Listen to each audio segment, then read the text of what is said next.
નમસ્કાર વિદ્યાર્થી મિત્રો, ફરી એકવાર આ બધાનું સ્વાગત છે આજના વિડીયો લેક્ચરની અંદર.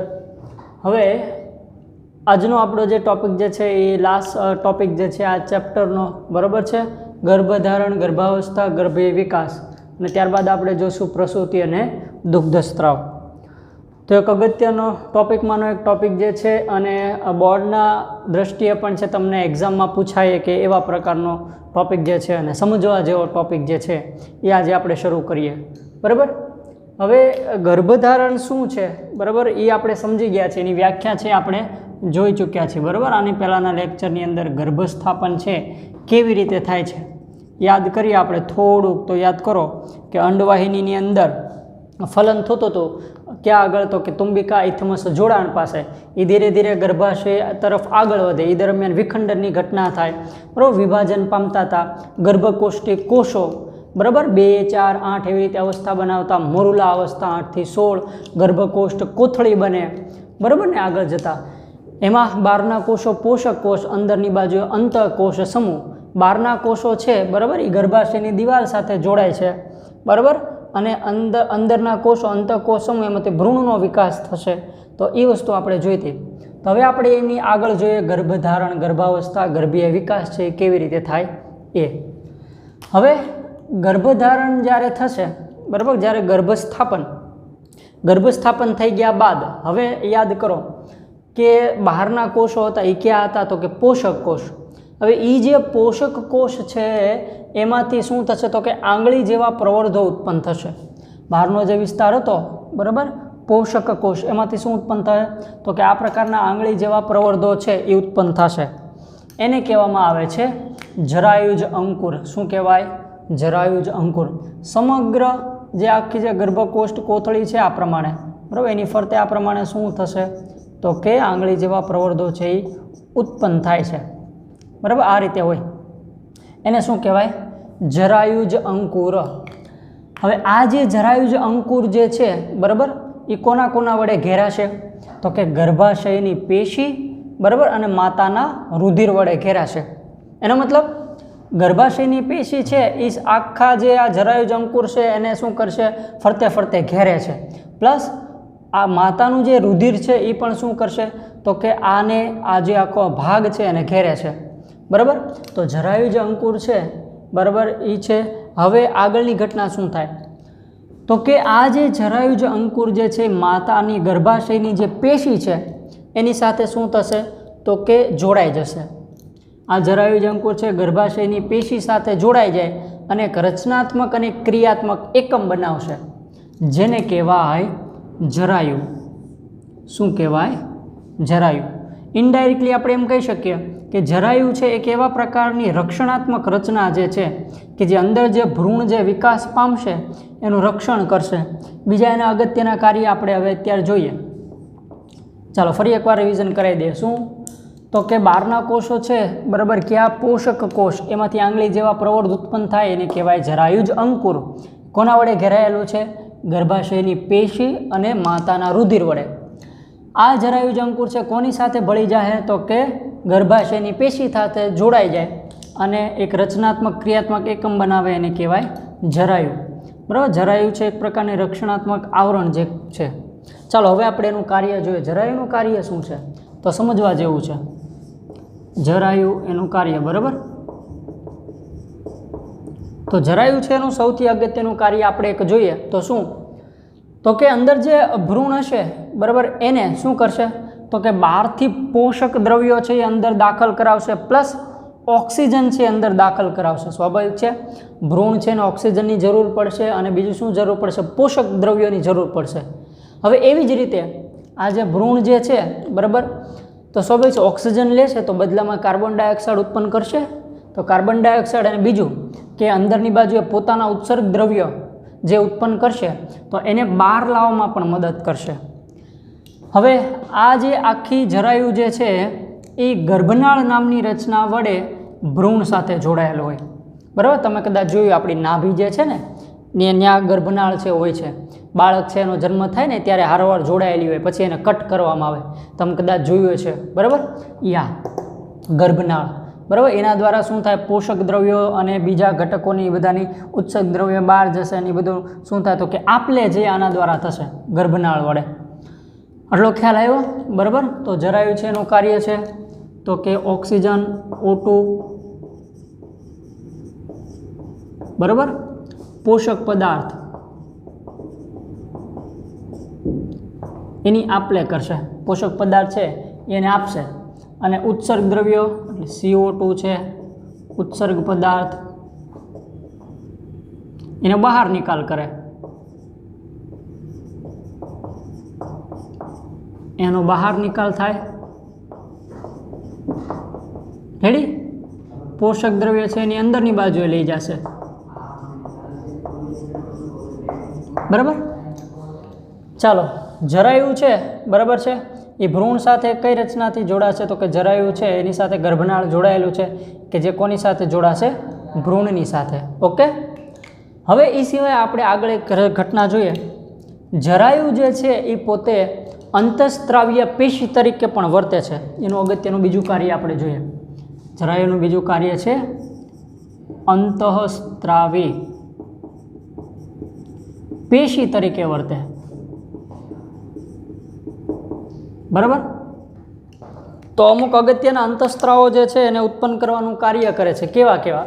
ઉદાહરણ તરીકે HCG, હોસ્પિટલનું નામ નથી હો, હ્યુમન કોરિયોનિક ગોનેડોટ્રોફિન નામનો અંતઃસ્ત્રાવ ઉત્પન્ન કરશે. હ્યુમન કોરિયોનિક ગોનેડોટ્રોફિન્સ.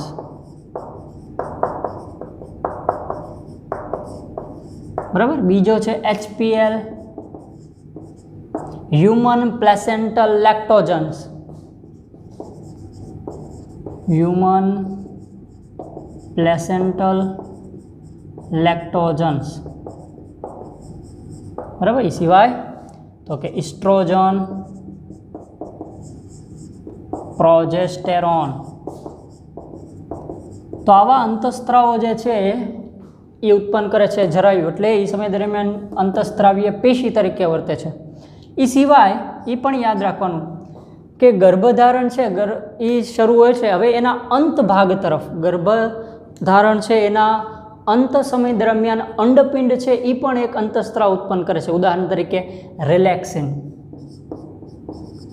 ગર્ભાવસ્થાના અંત તરફ કોણ? અંડપિંડ. કયો અંતઃસ્ત્રાવ? રિલેક્સિન અંતઃસ્ત્રાવ ઉત્પન્ન કરે.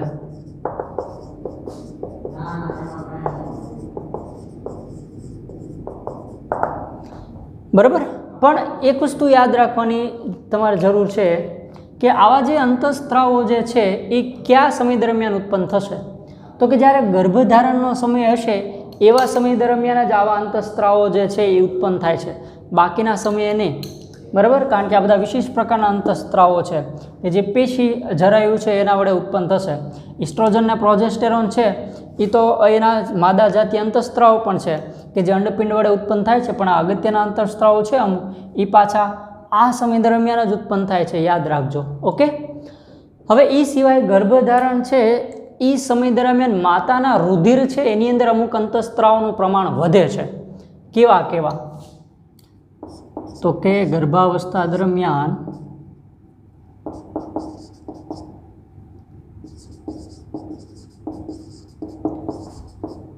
માતાના રુધિરમાં અંતઃસ્ત્રાવોનું પ્રમાણ વધે છે. કેવા કેવા અને શું કામ?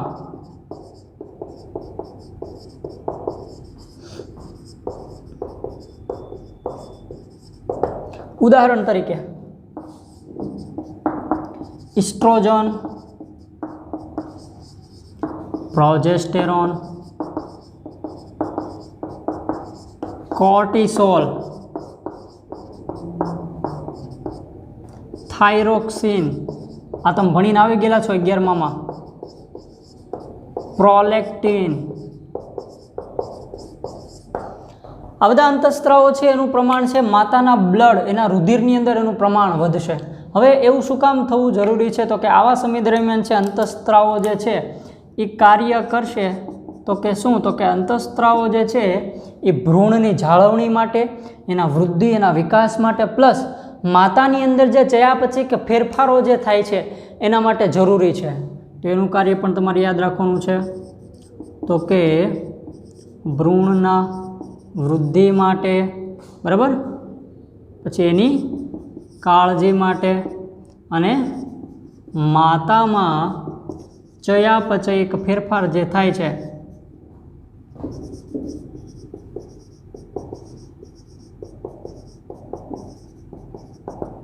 એના માટે જરૂરી છે. તો ચાલો આટલી વસ્તુ સમજાણી, બરાબર છે, આખું જોડાણ ને બધું કાર્ય. હવે આપણે આગળ વાત કરીએ. આ તો આપણે પોષક કોષની વાત કરી કે એમાંથી જરાયુ જ અંકુર બન્યું, જોડાણ થયું, પછી જરાયુ છે રચનાત્મક ક્રિયાત્મક એકમ બનાવ્યો. હવે એના અંદરના કોષ છે તમે યાદ કરો. અંદરનો કોષ હતો એ કયો હતો? તો કે અંતઃકોષ સમૂહ. યાદ કરો, અંતઃકોષ સમૂહ અંદરની બાજુએ, બરાબર ને, કે જે ભ્રૂણ બનાવે છે. હવે આ જે અંતઃકોષ સમૂહ છે એ જ્યારે ગર્ભ સ્થાપન થશે, ગર્ભ સ્થાપન બાદ તુરંત છે એમાંથી શું બનશે? તો કે એમાંથી વિવિધ પ્રકારના પહેલાં તો સ્તર બને, સીધું કાંઈ છે ભ્રૂણ બની જતું નથી, એટલે કે વિભેદિત થશે. કેવા કેવા ભાગમાં? તો કે અંતઃકોષ સમૂહ છે એ બાહ્ય ગર્ભસ્તર, આપણે ગર્ભસ્તર વિશે તમે 11માં ભણ્યા છો, બાહ્ય ગર્ભસ્તર અને અંતઃ ગર્ભસ્તરમાં વિભાજિત થાય. અને આ બંનેની વચ્ચે બાહ્ય ગર્ભસ્તર બાહ્ય સ્તર તરીકે અને અંતઃ ગર્ભસ્તર અંદરના સ્તર તરીકે, અને આ બંનેની વચ્ચે મધ્ય સ્તર, બરાબર, બંનેની વચ્ચે મધ્ય સ્તર. આ ત્રણ સ્તર છે એ ભેગા મળી અને સૌથી અગત્યનું કામ કરે છે. એક તો ભ્રૂણ બનાવશે અને મનુષ્યનું વિવિધ પ્રકારની પેશી અંગના નિર્માણ માટે જવાબદાર છે. સંપૂર્ણ ગર્ભ આમાંથી બનશે અને એમાંથી ધીરે ધીરે બધા પેશી બનશે, અંગ બને છે, અંગતંત્ર માટે જવાબદાર છે, બરાબર. તો આટલી વસ્તુ છે. હવે ધીરે ધીરે એ વસ્તુ પણ યાદ રાખવાની છે કે અંતઃકોષ સમૂહ છે એક વિશિષ્ટ લાક્ષણિકતા ધરાવે છે કે સ્ટેમ સેલ તરીકે ઓળખાતા વિશિષ્ટ પ્રકારના કોષો ધરાવે. કેવા કોષો? સ્ટેમ કોષો, સ્ટેમ સેલ અથવા સ્ટેમ કોષ. હવે આ સ્ટેમ સેલ છે એવા પ્રકારના કોષો જે છે કે પેશી અને અમુક અંગોના નિર્માણ માટે જવાબદાર છે, બરાબર, કે પેશી અને અંગો છે એનું નિર્માણ છે એ કરે છે. તમે સ્ટેમ સેલ છે એના વિશે સાંભળ્યું હોય કે એમાંથી તમે કોઈ અંગ છે પેશી બનાવ્યું હોય તો બહાર પણ બની શકે, બરાબર છે, ટેસ્ટ ટ્યુબ છે કે એની અંદર પણ બની શકે છે, એવા પ્રકારની રચના છે. તો અહીંયા સુધીને એના વિશે ભણવાનું હતું. હવે આપણે જોઈએ ગર્ભીય વિકાસ વિશે, બરાબર. ખ્યાલ આવ્યો? અંતઃકોષ સમૂહ છે એ શું થશે? બાહ્ય ગર્ભસ્તર બાહ્ય સ્તર તરીકે, અંતઃ ગર્ભસ્તર છે અંતઃ સ્તર તરીકે, અને બંને વચ્ચે મધ્ય ગર્ભસ્તર વિકાસ પામે. આ ત્રણેય ભેગા થઈને ભવિષ્યની અંદર છે શું બનાવશે? તો કે આપણા જે પેશીની રચના કરશે, આપણા અંગતંત્રનું નિર્માણ કરશે, બરાબર. કારણ કે ભ્રૂણ છે એમાંથી જ્યારે શરૂઆતમાં જે ભ્રૂણ અવસ્થા એમાંથી બનશે, આખું જે પેશીય રચના છે આ રીતે બાહ્ય ગર્ભસ્તર, અંતઃ ગર્ભસ્તર, મધ્ય ગર્ભસ્તર, એમાંથી આખો ભ્રૂણ બનશે, એમાંથી ધીરે ધીરે ધીરે પેશીની રચના થશે, અંગ બનશે, અંગતંત્ર બનશે, આખો સજીવ બનશે. હવે શું થયું? તો કે ગર્ભસ્થાપન થઈ ગયું. હવે ગર્ભધારણ ગર્ભાવસ્થા છે, બરાબર. તો કે મનુષ્યની ગર્ભાવસ્થા જે છે એ કેટલા સમય ચાલે છે? તો કે 9 મહિના દરમિયાન ચાલે. એટલે કે હવે ગર્ભીય વિકાસ તરફ આગળ વધે છે, બરાબર. ભ્રૂણ છે ગર્ભ વિકાસના વિવિધ તબક્કામાંથી પસાર થાય છે. એટલે એવું કહેવાય કે મનુષ્યનો જે આપણને ખબર છે કે મનુષ્યનો જે ગર્ભધારણનો સમય છે, ગર્ભાવસ્થા કાળ છે એ કેટલો છે? તો કે 9 મહિનાનો છે, બરાબર. એવી રીતે વિવિધ પ્રાણીઓમાં જુદો જુદો હોય છે. અલગ અલગ પ્રાણીઓમાં કેવો હોય છે? જુદો જુદો હોય છે, બરાબર. તો આ વસ્તુ છે તમારે આપણે આગળ જોઈએ. તો ચાલો હવે આપણે એમ કહીએ કે મનુષ્યમાં ગર્ભાવસ્થા છે એનો સમયગાળો કેટલો છે? તો કે 9 મહિનાનો.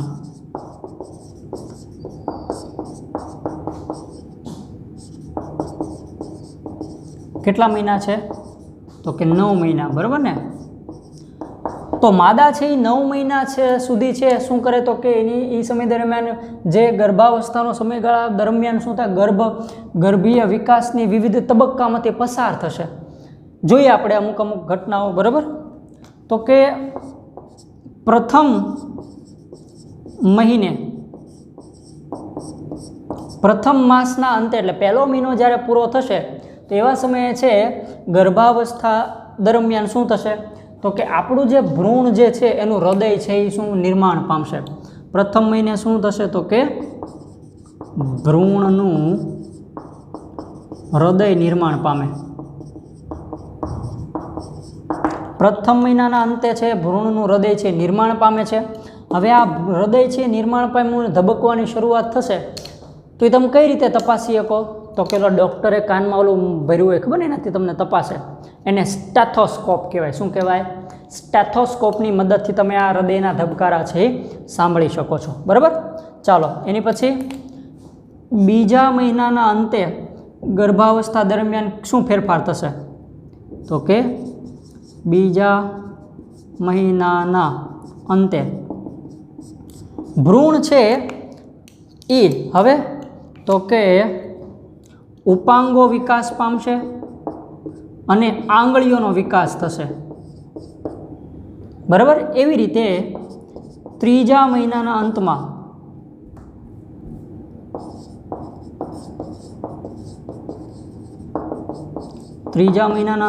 શું થશે તો કે હવે અંગતંત્ર વિકાસ પામશે, ઉપાંગો સારી રીતે વિકાસ પામશે.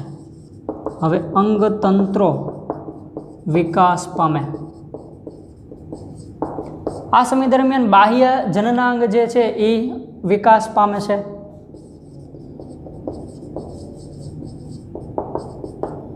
બરાબર, એવી રીતે પાંચમા મહિનાના અંતમાં સુધીમાં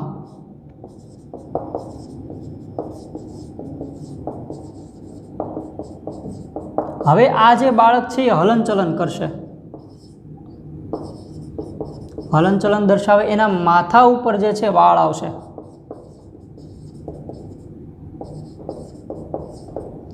એની પછીના 3 મહિના પછી એટલે લગભગ 8 મહિના પછી, બરાબર,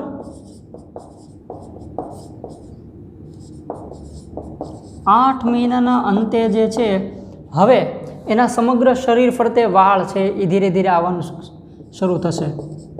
શરીર ફરતે વાળથી ઘેરાય. બરાબર, એ પછી તો કે હવે જે આંખું હોય છે બરાબર એમાં આંખુંથી પોપચા છે ધીરે ધીરે તેમ અલગ થાય છે. ધીરે ધીરે આમ આંખું ખોલવાની શરૂઆત થાય. આંખુંથી પોપચા અલગ થાય. પોપચા અલગ થાય અને પાપણનો વિકાસ થાય છે.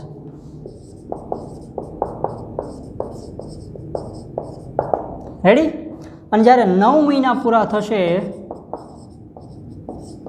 9 મહિનાના અંતે તો હવે આ જે બાળક જે છે સંપૂર્ણ ગર્ભકીય વિકાસના તબક્કામાંથી પસાર થયો છે અને પ્રસૂતિ નામની ઘટના વડે હવે એ જન્મ તરફ છે બરાબર આગળ વધશે. એટલે હવે એ બાળક જે સંપૂર્ણ વિકાસ થઈ ગયો છે અને હવે એ જન્મ લેવા માટે તૈયાર છે. તો 9 મહિનાના અંતે હવે પ્રસૂતિઓની ઘટના વડે બાળકનો જન્મ થાય. રેડી? ખ્યાલ આવ્યો? તો આ છે ગર્ભધારણ, ગર્ભાવસ્થા અને ગર્ભીય વિકાસ.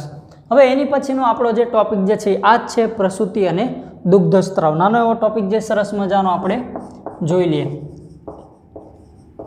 પ્રસૂતિ અને દુગ્ધસ્ત્રાવ.